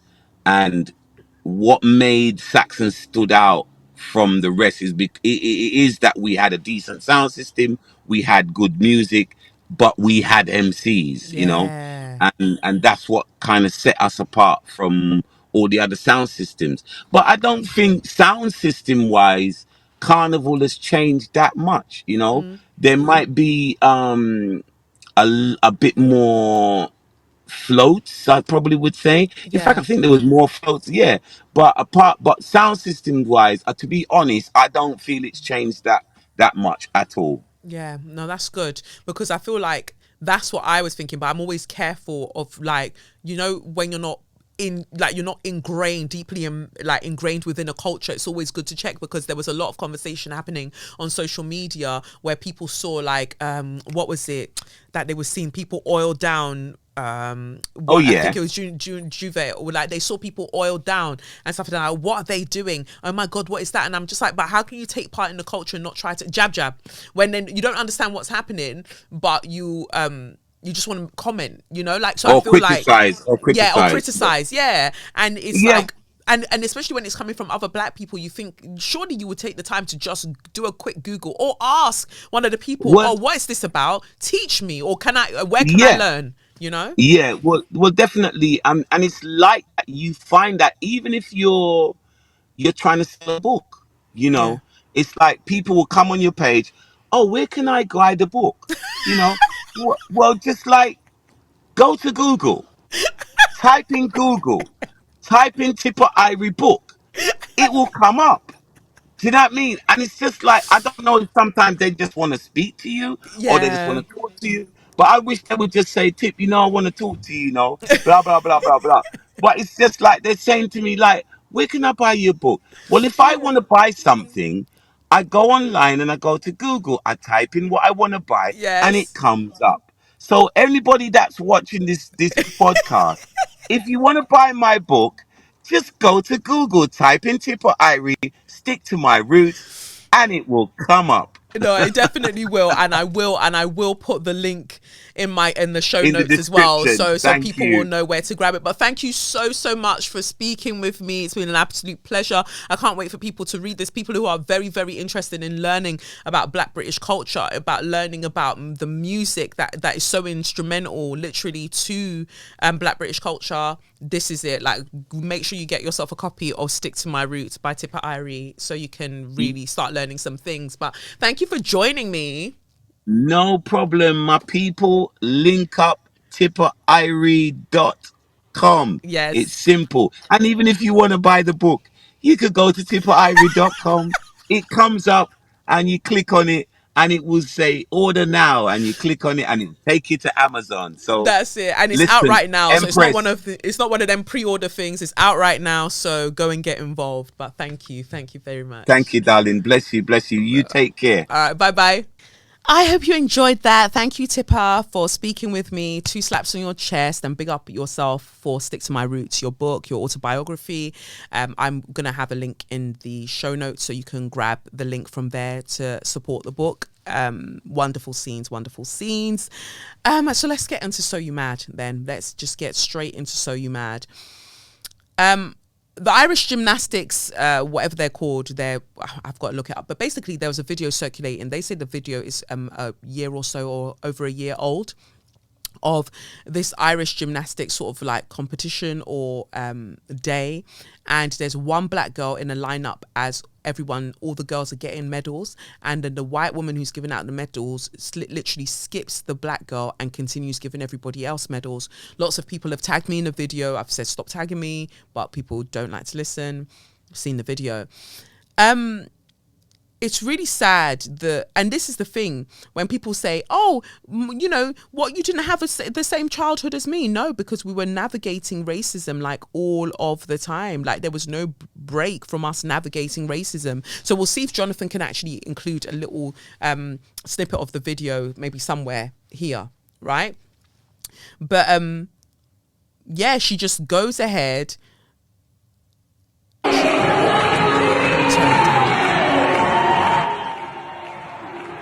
She's giving out the medals to all of the girls, and just misses out the black girl. And then somebody's taking a picture of her just not receiving the medal as well. And there was no reason for it. Like, there's just no reason for her to have done that. There's no reason for her to have done that. The woman who was handing out the medals, like, she just chose to miss the black girl out. And again, it's the unchecked jealousy, contempt, resentment that white women have for dark-skinned black girls that they never have to like face, like they're never confronted with that weird behavior. Because I saw it all throughout primary school, even secondary school. Like they just never had to confront it. They didn't ever ask themselves why they were harsher to dark-skinned black girls in comparison to white girls. They just felt like it was okay. Anyway, the Gymnastics Island people put out a statement which was very bullshit, basically. They said here, let me not knock everything on my table down. We are aware of a video that has been posted on social media relating to an incident that took place over 18 months ago at a gym start event in March 2022, for which we received a complaint from the parents of one of our members.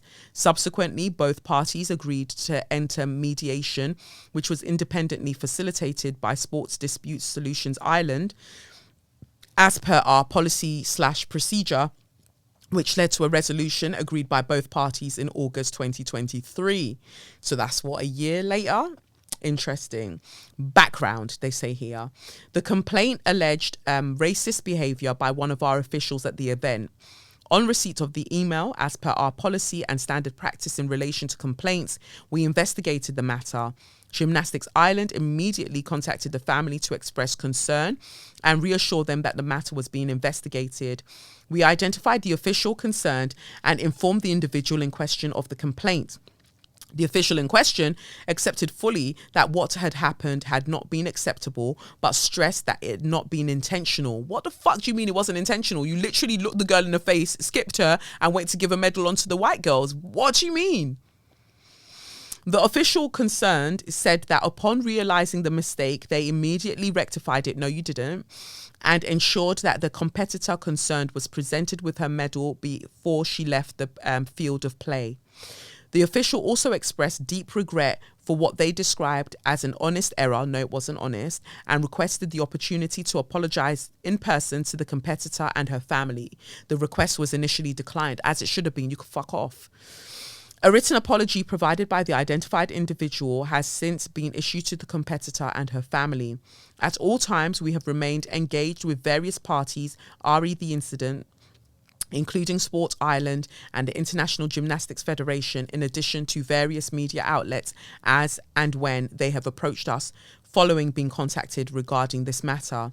Subsequently, both parties agreed to enter mediation, which was independently facilitated by Sports Dispute Solutions Ireland, as per our policy/procedure, which led to a resolution agreed by both parties in August 2023. You already said that. Then they talk about Gymnastics Ireland member safeguarding. At the heart of everything we do in Gymnastics Ireland is the welfare of our 36,000 plus members. We have always recognised the duty of care we have for a membership base that starts with young children and is predominantly children and teenagers. We have always been and will continue to be a very inclusive sport with a very diverse community of members covering all races, ages, genders, sexualities and socio-economic groups. Our safeguarding policies set out clear standards of behaviour we expect not alone from our coaches and gymnasts, but also from our clubs, officials, administrators, parents and guardians, and those who attend our events. The well-being and safety of gymnasts is at the heart of everything we do.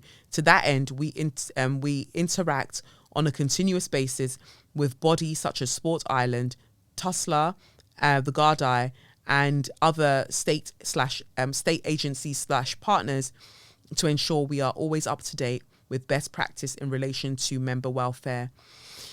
You said a whole bunch of nothing. You care so much about safeguarding. That happened, and you've done what? Oh, they entered into mediation. It's all fine now. It's disgusting. It's very, very disgusting when we consider what black gymnasts have to go through anyway. There was no reason for that official to do that. Like, there were white girls, white girls, white girls, white girls. She gets to the black girl, misses the black girl, continues with the white girls. Like, there was no need for that to happen, if not for the fact that you're a nasty piece of shit. Anyway, just thought I'd share that, and the response being trash. Moving on to further trash, the president of Guyana, Irfan Ali, was talking on British News recently on one of the British media platforms, and talking about reparations. If you don't know, because we're getting closer to Pluto going into Aquarius for the next 20 years, a lot of the formerly colonized states are asking for reparations. It's not going to be a conversation that goes away. I feel like that's actually what's going to, and I think I've said this before, I feel like that's what's going to get the monarchy done out. They're going to have to pay back so much that they're going to have to decide whether you want to remain a monarchy or you just want to become private citizens and take your money with you, but you're not going to be able to do both. So I think that that's where all of the things are going to go on. So, oh, would you look at that? Would you look at that? It's Good Morning Britain. Oh, Good Morning Britain. Interesting. Anyway, let's see what they say. So they're talking with the president of Guyana, like I said, and Richard Madley, or is it Madeley's? He's the one that's asking the questions. I'm going to play it now. Hold on. One of the points you're going to be making today is about our royal family. And you feel that it's not just about the finances involved here in terms of reparations for slavery, it's about the gestures. And you think that the British royal family should make a big gesture, don't you? What do you mean? Hand over a palace to your country? Yeah, 5, in fact. Yeah. Well, no, we don't want the British to hand over a palace that we built. You know, if you go into many of the palaces in Britain, you will see the lovely green heartwood from Guyana. You will see the sweat, tears, and blood of the slaves who were exploited. So what do you want? And the revenue that was earned from their exploitation. So we're not asking for a palace. We're asking for justice. One of the points you're going to be making today is about our royal family. So he says that he's like, we're asking for, why is it going on and on? So he's like, well, we're asking, So he's like, yeah, we're asking for justice. And to them, it's like the worst thing that anybody could say. And then he goes on to basically talk about, well, aside from that, we also, you know, Richard says something along the lines of like, oh, so you just want people to be apologizing? Why should they have to apologize for something that was done by one of their relatives or, you know, one of their ancestors like ages ago? Why should they have to apologize? And I was just like, because like y'all did that shit. Like, what do you mean? Why did they have to apologize? It's just very weird to me. It's very, very weird to me. I was listening to the whole thing and I just thought, like, why are you losing it? Why are you, as an individual, why are you getting upset that this is being asked of you? Like, what is the actual problem? But yeah, he breaks it down in a number of ways and he talks about the fact that it's not a burden. We're just literally asking for what is owed to us. Oh, should they give palaces? Like, white men always do that, or white people generally, they'll make one kind of assertion that's meant to sound ridiculous and it's actually like, no, that's actually the answer. Yeah, give us a palace then. Give us a palace then. Like, you're saying it like it's ridiculous. Give us a palace then. In fact, give us a few. Because at the end of the day, you wouldn't have those palaces were it not for what was happening on these Caribbean islands, what was happening in various parts of the world to fund this. So yeah, absolutely hand over a palace. Why not? And when people give this kind of response where they're like, oh, well, why should I be responsible for what ancestors did ages ago when, you know, and why should I apologize and why should I do all of these things? All right, so the example I've come up with is this. Stick with me. I was just talking about timber earlier when I was talking about the ark, right? So I've got a forest. You come into my forest, you fuck me up, rape me, steal my shit, fuck up everything, and then you take a lot of my wood. You take my wood, you absolutely ransack my forest. Like, you take my forest down, you raise my forest, like, you take it down to the fucking ground, right? And once you've done that, you then poison my soil, right? You poison my soil, you make it so that I can't actually grow any more trees, or I can't grow trees the ways that in which I was growing it before. And every time I grow a tree, you come back to come and take the wood, or you ask for a large portion of the wood. And so you take those trees, you get all the wood, and you build yourself houses upon houses, like these wooden lodges. Like, you build all of these things.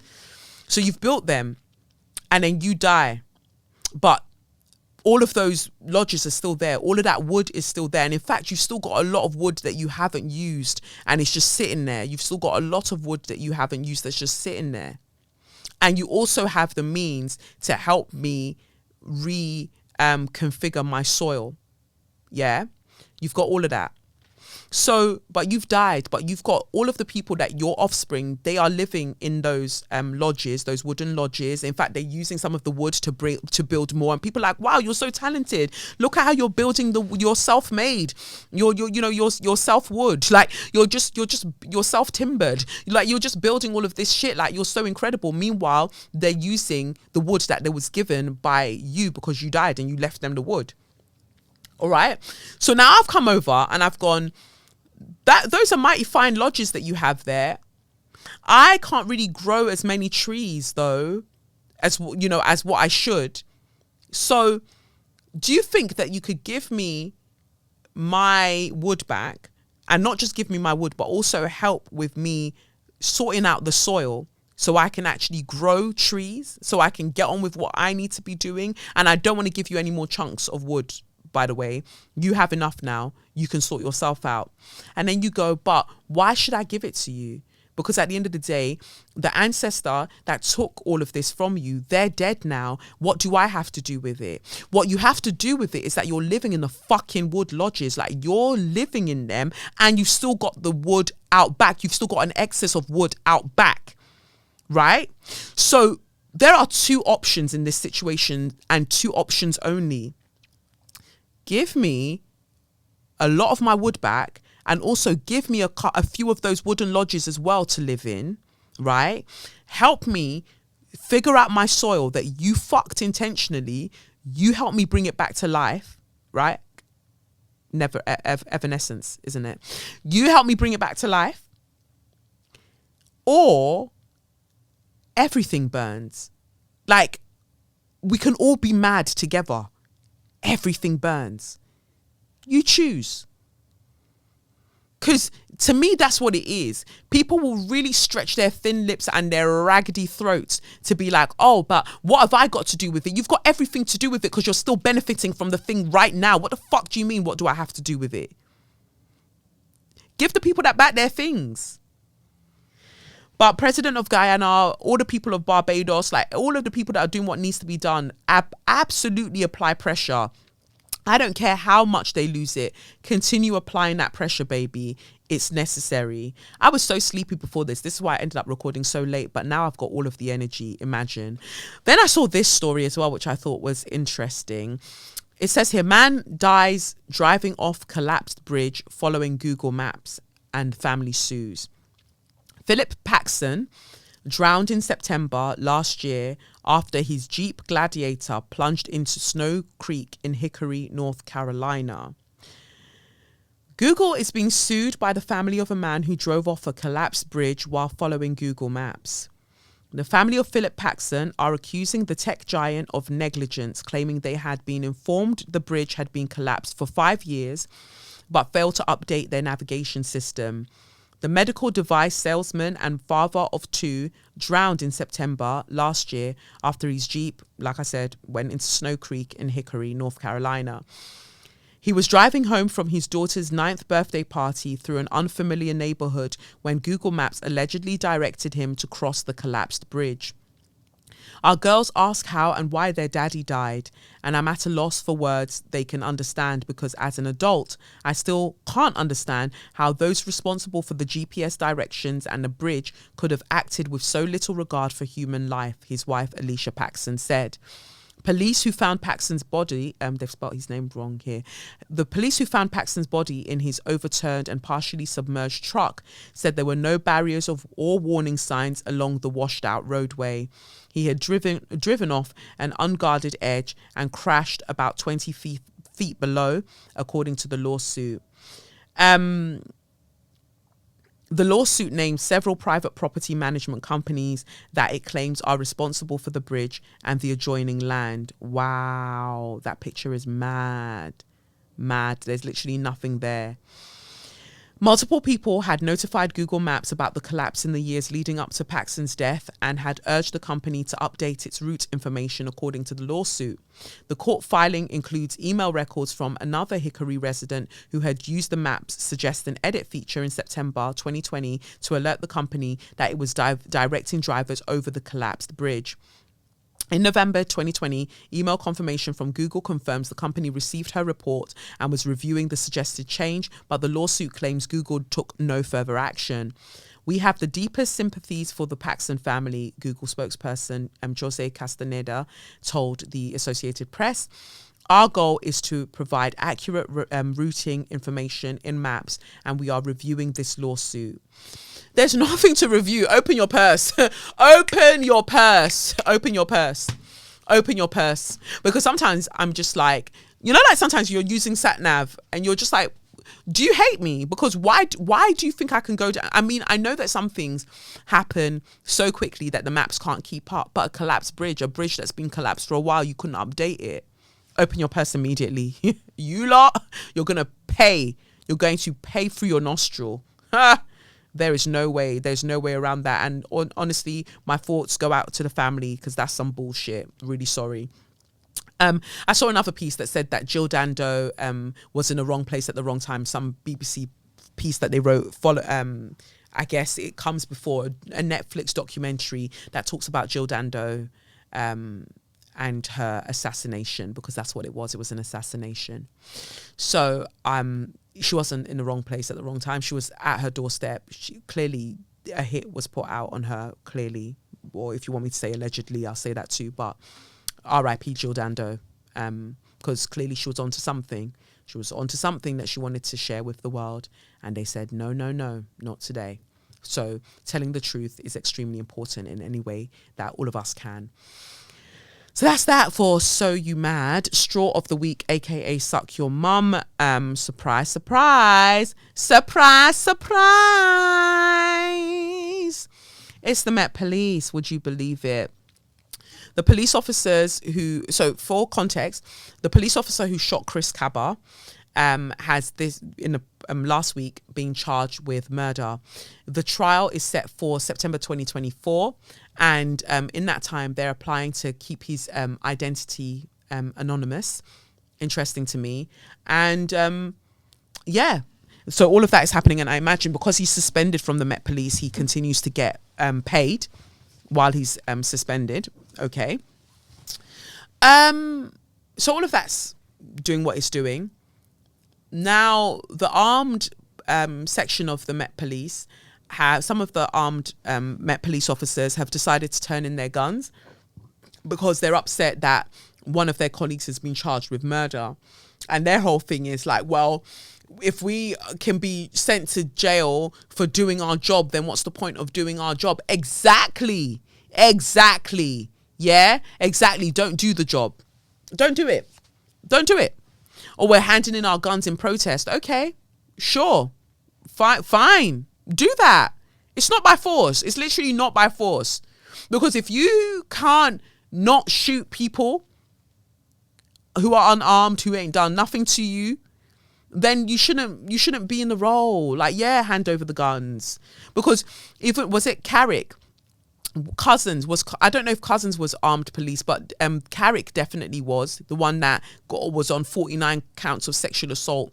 Like, there are sickos in you lot Smith. Fine, hand in the guns. You're like, don't threaten me with a good time. Hand the guns in. Yeah, do that, you pricks. Like, suck out. Doing that to pressure what? To pressure the CPS and Crown Prosecution Service to be like, oh my God, no, this is not fair. What, do you think you're above the law? Would you think you're above your law enforcement? That doesn't make you above the law, but clearly you've been given free reign and you think that none of this applies to you. And they did similar in 2004 when, was it Harry Stanley? You know, he was shot in the head and the hand because they got the armed police.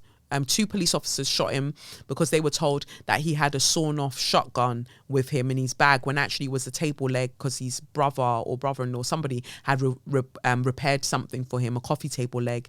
That's what he had in his bag, and they shot him. And then in 2004, 5 years after he was shot and killed, police officers were like, we're protesting, and they did the whole thing with, well, we're not taking our guns, then we're not using our guns. Fine, don't fucking use it. Fine. Because like I said, don't tempt me with a good time. Fine. But Suella Braverman came out today, fucking cow, talking about, oh, I'm going to do everything I can to show them support because they should be, I'm going to set up an inquiry into armed policing because, you know, we need them. They provide us safety and they shouldn't feel fear in doing their jobs. And I just feel like you're a nasty individual. My God, you are a depraved, nasty cunt of a person. Like, that is you affecting the court case in real time. You're telling us that for the sake of a fair trial, it's best to keep this police officer's identity anonymous, but it's absolutely okay for police officers to start pressuring CPS and by being like, oh, I'm pressuring the jury in a certain to a certain degree by being like, we're not going to carry our guns then. Fine, the trial is in 2024. You could be like, oh, the jury isn't set yet, but they're gonna be seeing this. They're gonna be seeing this in the papers should they get chosen. So you're already impacting the fairness of the trial by doing this. And Suella is also impacting the fairness of the trial with what she's doing. This is disgusting. This is justice being rigged in real time. This is not fair. I don't even have a mad sort of like wild whole or like a soliloquy to deliver over it. It's just fucking unfair. Like, I really don't know for this country, man. It's mad.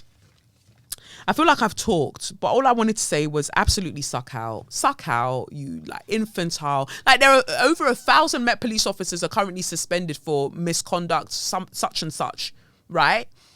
This is not the hill that you lot should be dying on, right? Or a few bad apples. It seems like it's a lot. It's a large percentage of the apples. Yeah? Boy, that's all I got. That is all I got. I hope you enjoyed the conversation with myself and Tippa Irie. Thank you to everybody that sent lovely messages in. Thank you, baby girl, for your tarot question earlier. Like I said, Saturday, 30th of September, I'll be at the British Library as part of Africa Writes Festival. So come through. Tickets are cheap. Come through. And the week after that, 7th of October, please get your ticket to your tickets to Say Your Mind live show at Peckham Playground. And it's in the afternoon. Remember that. It's at 1 p.m. or before that. Well, it starts at 1 p.m. So be there. Be there. And that's it. That's all I got. That is all I've got. Thank you so much for tuning in for another week of me talking all of my things and you listening. And yeah, I've been Kelechi Okafor, and this has been SYM, officially known as Say Your Mind, unofficially known as What? That's right, suck your mum. Love you all so much, unless you're a hater, in which case, burn, choke. But that's it. That's it. Catch you on the flip side. Peace. It's the Benz Brunani womanist, baby boys, baby girls, you need to hear this. If you sit down, receive this realness. Make sure your cup's ready for the tea, we are go sip it, yo. Hard time scrolling for your long shorts. You might learn something you never know. Kelechi fine, and she's one of a kind. Don't say your mind, say your mind.